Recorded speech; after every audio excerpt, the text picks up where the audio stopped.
વહાલા હરિભક્તો, આજના સ્વામીશ્રીના દર્શન. અમારી આ જીગર સ્ટુડિયો ચેનલને લાઈક, શેર અને સબસ્ક્રાઈબ કરવાનું ભૂલતા નહીં.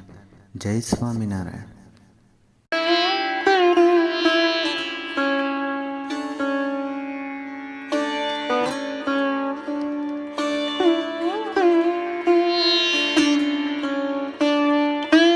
અને પછી સ્વામી બાપા ઊભા થઈ અને વિદાય લેતા હતા ત્યારે આદર્શ જીવન સ્વામીએ એવી જાહેરાત કરી અને એવી વિનંતી કરી સ્વામીને કે સ્વામી, આપે આજે મોતીચૂર લાડુ વાળ્યા તો આજે આપ ભોજન લો ત્યારે પણ આપ લાડુ અંગીકાર કરજો. જેવું આવું સાંભળ્યું ત્યારે સ્વામીએ સામેથી કહ્યું કે લાવો લાડુ અત્યારે જ. એટલે પછી ઈશ્વરચરણ સ્વામીએ પણ લાડુ વાળેલા. તો એ આખી થાળી ઈશ્વરચરણ સ્વામી અને લાડુની થાળી બંને સ્વામી પાસે આવ્યા અને સ્વામી બાપાને પછી લાડુ આગળ ધર્યા. એટલે ઈશ્વરચરણ સ્વામીએ આખો લાડુ એ હાથમાં લઈ અને સ્વામીને જમાડવા જતા હતા. એટલે પછી મેં કહ્યું કે સ્વામી તો આટલું બધું જમતા નથી, એટલે આપણે થોડોક ટુકડો એ આપ્યો. જેવું સ્વામીએ જોયું કે આ થોડોક ટુકડો આપે છે એટલે પછી સ્વામીએ હાથના ઈશારે કીધું કે આખો લાડુ. એટલે ઈશ્વરચરણ સ્વામી સમજી ગયા અને પછી આખો લાડુ એ સ્વામી બાપાના મુખમાં એ ઈશ્વરચરણ સ્વામીએ મૂક્યો અને સ્વામી બાપાએ આ રીતે અંગીકાર કર્યો. અને પછી સ્વામી બાપાએ ઈશ્વરચરણ સ્વામીને, પછી વિવેક સાગર સ્વામીને, આનંદ સ્વરૂપ સ્વામી અને યજ્ઞપ્રિય સ્વામીને, ચારે સંતોને મુખમાં એ લાડુ જમાડ્યા. પછી તો સ્વામી બાપા ઉતારે આવ્યા, નાસ્તો કર્યો. અને નાસ્તા પછી મેં સ્વામીને પૂછ્યું કે સ્વામી, આપ આખું લાડુ તો કોઈ દિવસ ન જમો, આપ આખું લાડુ ક્યારે જમો નહીં, પણ આજે જમ્યા તેનું કારણ શું બાપા?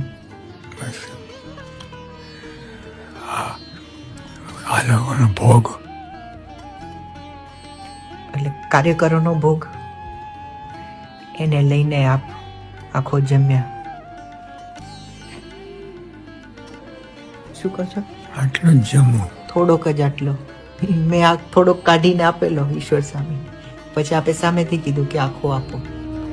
એટલે મૂર્ત આપણા અંતરમાં કાર્યકરોનો ભોગ પાછળ હતો કે એને આટલો બધો ભોગ કર્યો છે, એટલે આપણે એમને યાદ કરીને આખો લાડુ જમ્યા. હું ખોટો હોઉં તો મને જાહેરમાં 2 લાફા માર દે. સજ્જન હોય એકદમ પાછો. પણ હું સાચો હોઈશ અને હું જરાય સહન નહીં કર્યું. એ મેન્ટાલિટી ખોટી છે. સાચા હોય ને તો પણ મોટાની મર્યાદા રાખવા માટે સહન કરી લેવું પડે. એ સમયે તો કંઈ બોલાય જ નહીં. સાચા હોય ને તો પણ સમાજની એક વ્યવસ્થા જાળવી રાખવા માટે, પરિવારમાં સંપ જાળવી રાખવા માટે મોટા હોય એ બોલતા હોય ત્યારે નાનાએ ચૂપ જ રહેવાનું હોય. હા કે ના? મોટા છે કદાચ એને ખોટી ઇન્ફોર્મેશન હોય, ગુસ્સામાં આવી ગયા છે અને કોઈ ખોટી બાબત માટે તમને ખીજાય છે તો પણ તમારે સામે ના જ બોલાય. એ સંસ્કાર છે આપણા. વિચાર કરવાનો જો મેં આવી સભાની અંદર, આવા એક સત્સંગ સભામાં મેં સંકલ્પ કર્યો છે કે સરદાર અમારું જીવન રહે ત્યાંથી પાડવો છે, ગમે તે થાય તો પણ. ભગવાનને રાજી કરવા છે. આપણે સત્સંગનો એવોર્ડ મળે એટલે બધા એવોર્ડ મળી ગયા. મનને મારી નાખવું પડે, મરણ્યો ઉપાય જેને કહે. ભલે દેહને દુઃખ પડે તો નથી કરવું. એ શિર સાથે ગમે તે થાય, મોટા ચૂકા ચાલવું નહીં. કોણ આપણે કહેનાર છે? પછી ડગી ના જવાય, આપણે પોતે મરી જવું પડે. પૂજા કર્યા વગરનું પાણી પણ ન પીવું તો આપણે સત્સંગી કહેવાય. આ બધું કહેવાય. સત્સંગ એટલે સત્સંગી, એનો બીજો કોઈ અર્થ હોય નહીં. ભગવાન બોલ્યા છે માયામાં જવાનું જ નથી. હિત કર્યું, ગટરમાં સુકમ ડૂબકી ભરી, એ તો કચરો છે. બીજે જન્મે આ સંબંધમાં આટલું જ છે. આપણે આજ્ઞા પાડી, એમાંથી જબ્બર કમાણી, આપણું જ ભલું છે. અક્ષરધામ જેવા કોઈ રોક ધામમાં છે મગ્ન થઈ જાય છે, તમ ગુણો વધે, જગ જીતી જાય છે, પાર કૃપા થઈ છે. It's been a very divine experience.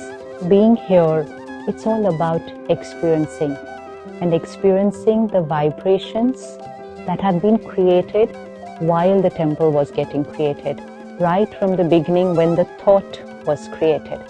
Even if everyone around us in the world at that time said, this is impossible, but that one pure, powerful thought with the right intent will always manifest.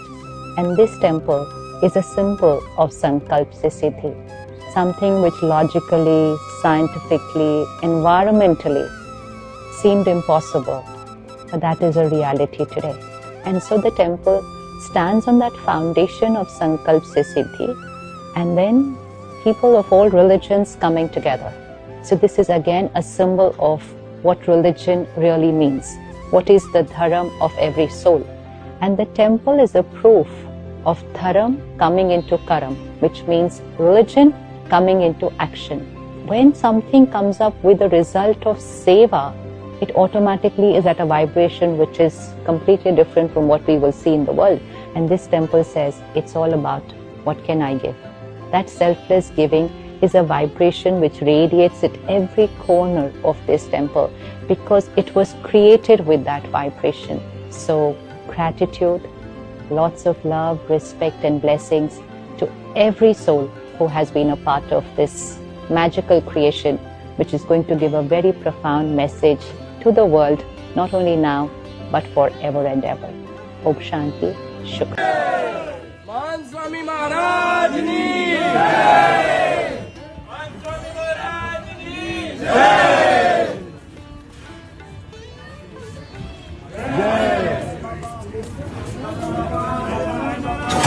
જય સ્વામિનારાયણ બાપા. જય સ્વામિનારાયણ બાપા.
ઉજવવા માટે આપણે 5 વર્ષથી આપણું આયોજન હતું અને ભવ્ય રીતે ઉજવાય, લાખો માણસોનો લાભ લે એ આપણી તમન્ના હતી કે ભગવાન શ્રીજી મહારાજે, ગુણાચાર્ય સ્વામી, ભગતજી મહારાજ, આગા સ્વામી, શાસ્ત્રી મહારાજ, યોગીજી મહારાજે પૂર્ણ કરી. કે શાસ્ત્રી મહારાજે જે પાયા નાખ્યા છે બહુ મજબૂત છે અને હંમેશા માટે મજબૂત રહેવાના છે. એને કોઈ હલાવી શકે એમ નથી.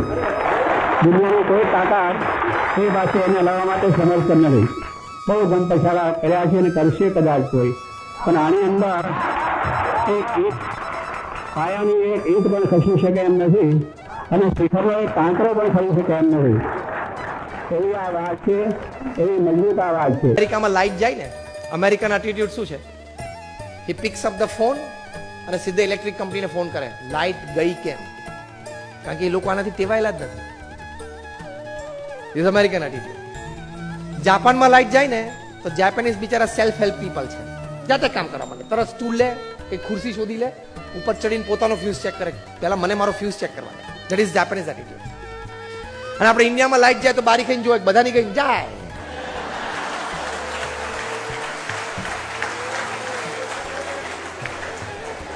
અને ગંજી અને લેંગો પહેરીને ગેલેરી માતા મારે અને ખાઈ જો જમી લીધું હોય તો ફાંદ ઉપર હાથ ફેરવતો બગાસા ખાય, બીજું કઈ કરે. આપણો એટીટ્યુડ છે કે ભાઈ લાઈટ ગઈ, બધાની ગઈ જાય, ઓટલે બેસી જાય, ગેધરિંગ બેસી જાય. એટીટ્યુડ હંમેશા તમારે હાઈ રાખો, તમને ડિસ્ટર્બન્સ જ ના આવે. ડિસ્ટર્બન્સ જ ના આવે. નાના ડિસ્ટર્બન્સ તો એમની જ જતા રહે.